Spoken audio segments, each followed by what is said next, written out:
झंडे पर चांद होना और चांद में झंडे होने में सिर्फ औकात का फर्क नहीं है, देशभक्ति का भी फर्क है। क्योंकि जिनके झंडे में चांद है उनके झंडे में क्या सैनिक और क्या आतंकवादी सब लपेटे जाते हैं, और जिनका झंडा चांद पर है उनका झंडा सिर्फ देशभक्तों के लिए। पाकिस्तान के झंडे में जब आतंकवादियों की तस्वीरें दिखाई पड़ी तो हमको यह एहसास हुआ कि जब कोई मुल्क आतंकवादियों को सैनिकों की तरह कंधा दे, उनके ताबूत पर राष्ट्रीय झंडा चढ़ा दे, तो यह समझ लीजिए कि वो देश नहीं है, वो आतंकी अड्डा बन चुका है। अबू सैफुल्लाह हो या लश्कर तैयबा के और जहरीले सांप, बालाकोट में ढेर हुए जैश के आतंकवादी, पाकिस्तान ने बीते कुछ दिनों में जिस तरह से इन आतंकवादियों को शहीद का तमगा दिया है, जिस तरह से झंडे में लपेटा है और इनके परिवारों को मुआवजा दिया है, यह बता रहा है कि पाकिस्तान में आतंकवाद का खेल जो है अब वो खुला खेल फर्रुखाबादी हो गया है।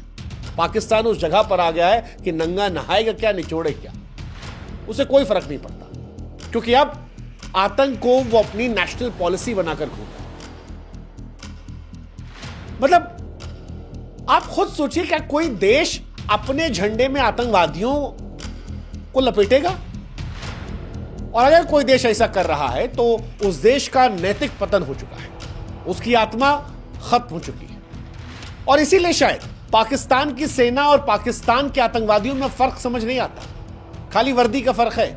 पाकिस्तान में दोनों को शहीद का दर्जा दिया जाता है, दोनों को मरने के बाद झंडे में लपेटा आता है, दोनों के परिवार को मुआवजा मिलता है, और यही पाकिस्तान की सच्चाई है। मतलब जिस देश में स्कूल उड़ाने वालों पर झंडा उड़ाया जाए, यार वो इस्लाम की जमीन नहीं हो सकती, वो इंसानियत के शमशान की जमीन। पाकिस्तान अब आतंक की मां बन चुका है। ओसामा को छुपाया, मसूद अजहर को पाला, सैफुल्लाह जैसे खूंखार दरिंदों को राष्ट्रीय सम्मान दिया। यह मुल्क दुनिया का सबसे घिनौना ढोंग करता है कि हम आतंक के पीड़ित हैं। लेकिन अब पाकिस्तान से कोई शिकायत नहीं है। सवाल यह है कि दुनिया को कब दिखाई पड़ेगा, कितने और खूनी जनाजे चाहिए दुनिया को यह मानने के लिए कि यह आतंकवादी मुल्क है। यार ये सवाल बड़ा महत्वपूर्ण है, क्योंकि जिस सैफुल्लाह खालिद को पाकिस्तान ने अपने झंडे में लपेटा है, जानते हैं वो कौन है? लश्कर तैयबा का वो जहरीला सांप जिसने हिंदुस्तान में आतंक का जाल बिछाया था। और पाकिस्तान के लिए शहीद माने बस इतना ही कि तुम हिंदुस्तान में बम फोड़ दो, तुम शहीद हो। कई नाम हिंदुस्तान में इस आतंकवादी के थे, रजाउल्लाह, निजामानी, विनोद कुमार, मोहम्मद सलीम। आईएसआई और हाफिज सईद का चहेता था। नेपाल में इसने अड्डा बनाया था और वहीं से लश्कर के आतंकवादियों को भर रहा था, हथियारों की तस्करी कर रहा था। हिंदुस्तान में 3 खूनी हमले किए। 2005 में बेंगलुरु के आईआईएससी पर हमला किया था, भारतीय विज्ञान संस्थान। प्रोफेसर की मौत हुई थी, 4 और लोग मारे गए थे। उसको अपने झंडे में लपेट के पाकिस्तान भेज रहा है। इनके झंडे में चांद की औकात वही है, आतंकवादी को लपेटने में। हालांकि हम चाहते हैं कि आप भी हमारी एक मदद करें, हमारे व्हाट्सएप चैनल से जुड़े। लिंक हमने डिस्क्रिप्शन में और कमेंट सेक्शन में पिन कर रखा है। आप जुड़ेंगे तो इससे हमारी ताकत बढ़ेगी और आप तक जल्दी हमारे वीडियोस पहुंचेंगे। 2006 में इस आतंकवादी ने नागपुर के आरएसएस मुख्यालय पर हमला किया था। 2008 में सीआरपीएफ कैंप पर हमला किया था, 7 जवान शहीद हुए थे, 1 नागरिक मारा गया था। अब सवाल यह है कि यार ऐसे आतंकवादी को कोई झंडा कैसे पहना सकता है?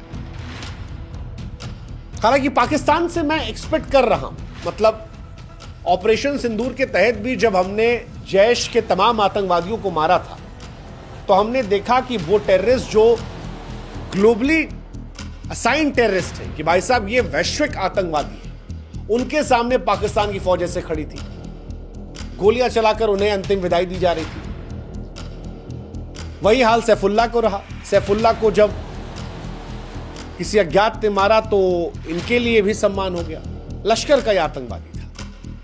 अंतिम संस्कार पाकिस्तान की बेशर्मी का सबूत है, बेशर्मी का सबूत। और इसीलिए सवाल मन में आ रहा है कि क्या मौजूदा दौर में पाकिस्तान की सेना आतंकवादियों में कोई फर्क रह गया है? देखो, सच कहें तो पाकिस्तानी सेना और आतंकवादी संगठनों में फर्क ढूंढना वैसे ही है जैसे सांप और उसके जहर में अंतर खोजना। सैफुल्लाह हो या फिर बालाकोट में मारे गए जैश के दरिंदे, वही झंडा, वही मुआवजा, वही शहादत।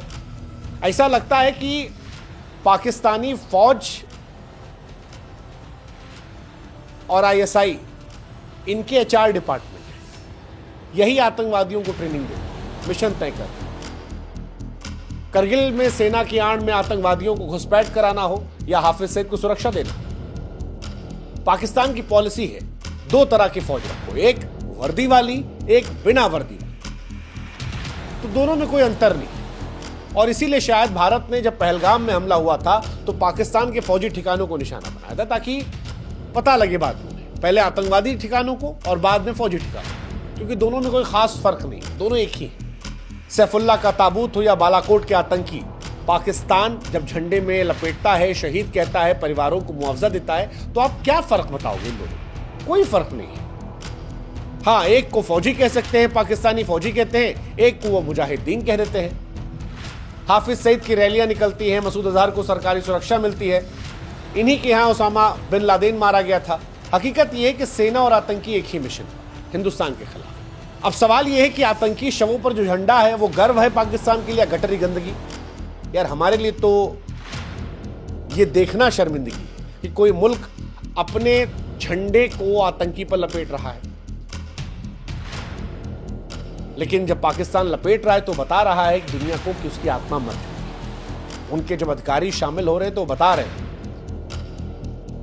कि वो आतंक को लीगलाइज कर रहे हैं, क्योंकि ऐसा हमने दुनिया में देखा है जब किसी सिपाही की, सैनिक की मौत होती है और ये दृश्य कहीं भी निकलता है तब उसके लिए सम्मान आता है। लेकिन आतंक का ऐसा सम्मान,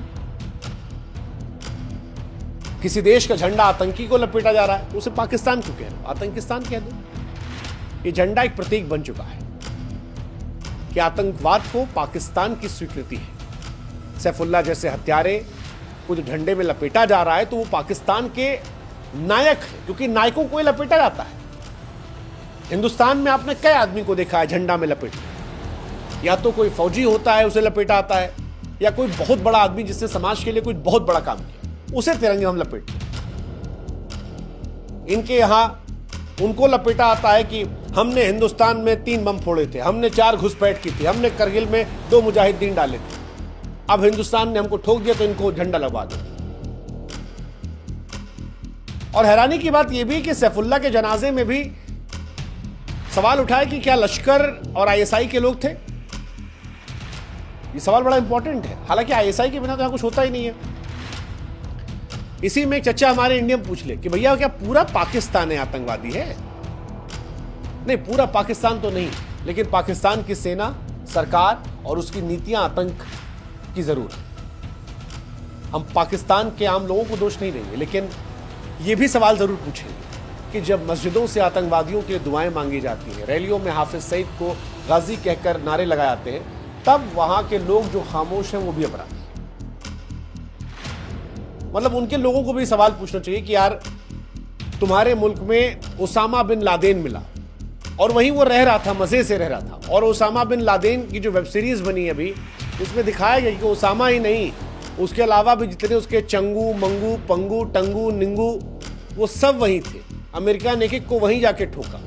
वो सब पहले अफगानिस्तान में थे, जब वहां पे अमेरिका ने ठोका तो भाग के छिपके पाकिस्तान में आ गए, और बिना पाकिस्तान की फौज के सपोर्ट के सरहद में घुसना पॉसिबल नहीं था। तो संरक्षण तो सबको दिया गया है और ये कोई संयोग नहीं है, क्लियर है, पाकिस्तान की सुनियोजित आतंक नीति का सबूत। कई बार पाकिस्तानी नागरिक आतंकवाद को लेकर कहते हैं इंडिया से कि यार आप लोग बहुत ब्लेम करते, लेकिन कैसे ना ब्लेम करें, कैसे ना ब्लेम करें यार। तुम्हारे यहां आतंकवादी को झंडे में लपेटा जा रहा है, और ये पहली बार नहीं। मसूद अजहर को तुमने 14 करोड़ रुपए दे दिया, आतंकियों को शहीद कह रहे हो। भारत में जो हमला करवाता उसकी रैली में हजारों लोग जाके भीड़ में गाजी गाजी गाजी करते हो। अरे अपने झंडे की ना सही यार, किसी भी मुल्क के झंडे की इज्जत होती है, आतंक का प्रतीक बना दियो और जनता चुप है, फिर कहते हो हिंदुस्तान कर रहा है। हालांकि पाकिस्तान से कोई उम्मीद नहीं हमको, लेकिन दुनिया से सवाल है कि जब पाकिस्तान का आतंकवादी चेहरा बार बार बेनकाब हुआ है तो दुनिया क्यों चुप है? क्या सबूत चाहिए दुनिया? ओसामा बिन लादेन की एबटाबाद में मौजूदगी, सैफुल्लाह के जनाजे पर झंडा, मसूद अजहर को पहले करोड़ों की फंडिंग, उसके लिए मस्जिद बनवाना, फिर जब उसका परिवार और उसके आतंकवादी एक्सपोज हुए तब 14 करोड़ रुपया देना, हाफिज सईद को पालना पोसना। पाकिस्तान क्या चाहता है और दुनिया कब तक इसे स्ट्रेटेजिक अलायंस का नाम देगी?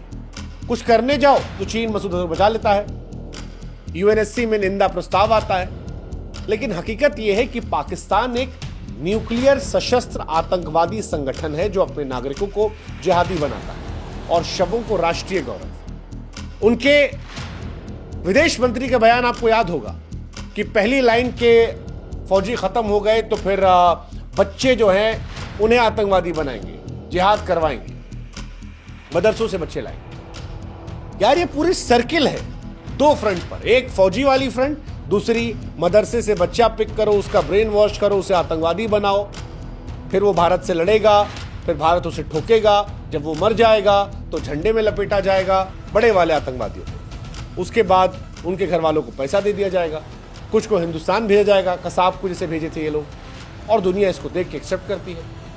बट अब जब पाकिस्तान ने खुल कर ये दिखा दिया कि शवों को झंडे में लपेटा जा रहा है, तो फिर दुनिया को क्या चाहिए? मतलब इसके बाद दुनिया क्या मांगती है? क्योंकि सबूतों की कोई कमी नहीं है, कमी इच्छा शक्ति की है। भारत इसे उजागर कर रहा है, पाकिस्तान बेशर्मी से एक्सेप्ट कर रहा है। उनके क्या फर्क पड़ता है? रक्षा मंत्री ने जाके कह दिया वहां CNN पे, सोशल मीडिया सबूत कुछ कह दे रहे, क्या फर्क पड़ता है? कुछ फर्क पड़ रहा है? फिर मैं कह रहा हूं, जिस देश में स्कूल उड़ाने वालों को झंडा उड़ाया जाए वो इस्लाम की नहीं, इंसानियत के शमशान की जमीन है। पाकिस्तान अब सिर्फ एक पड़ोसी नहीं है, एक स्थायी खतरा है। भारत को संयम नहीं, सतर्क रहकर सर्जिकल पॉलिसी अपनानी पड़ेगी। हर मंच पर, हर फोरम पर पाकिस्तान के इस आतंकी स्टेट फिंडल को दुनिया के सामने लाना पड़ेगा। जब तक झंडा आतंकवादियों पर लहरता रहेगा तब तक ये जंग शब्दों से नहीं, निर्णायक तरीके से लड़ी जाएगी और भारत को इसका नेतृत्व करना पड़ेगा। और पाकिस्तानियों, तुम भी यार थोड़ा आवाज उठाओ, हमारे लिए नहीं, अपने झंडे के लिए। ये झंडे का अपमान है जो हो रहा है।